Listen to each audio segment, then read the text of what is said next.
Bonjour à tous, nous sommes le vendredi 28 juin, l'Église universelle, l'Église de France fête Saint-Irénée, évêque et martyr, évêque de Lyon et martyr.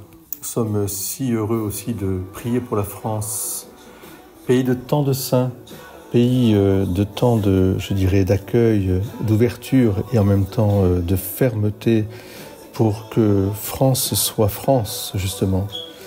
Soyons fiers d'être français, soyons fiers de porter aussi haut et fort, cette France chrétienne, cette France des fonds baptismaux, cette France pays de tant de dévouement, de tant de génie et de tant d'équilibre aussi.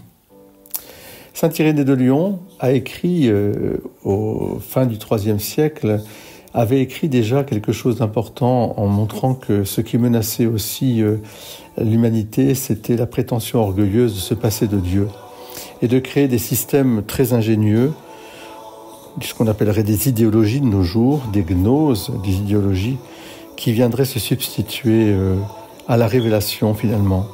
Le ciel et la terre racontent la gloire de Dieu, la Bible nous l'a dévoilé et l'évangile du Christ nous l'a, confirmé dans la révélation plénière du mystère du Christ Jésus.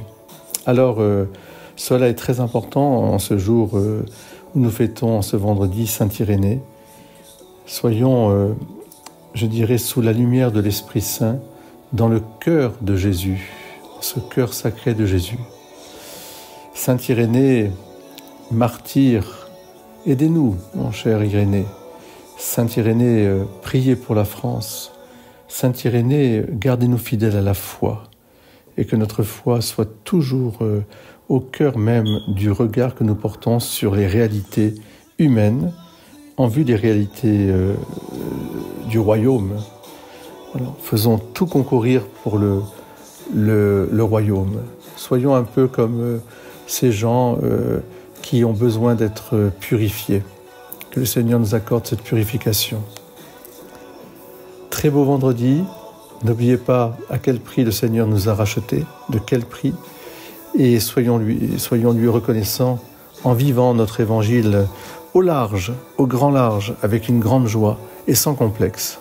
Soyez bénis.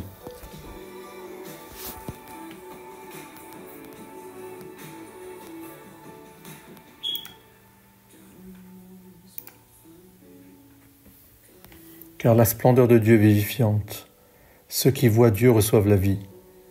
C'est pourquoi lui, l'insaisissable, l'incompréhensible, l'invisible, se donne aux hommes en se rendant visible, compréhensible et saisissable, pour vivifier ceux qui le reçoivent et ceux qui le voient.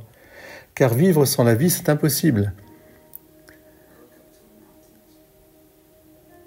Depuis le commencement, dit saint Irénée, le Fils est l'exégète du Père. Allons à Jésus. Soyez bénis. Amen.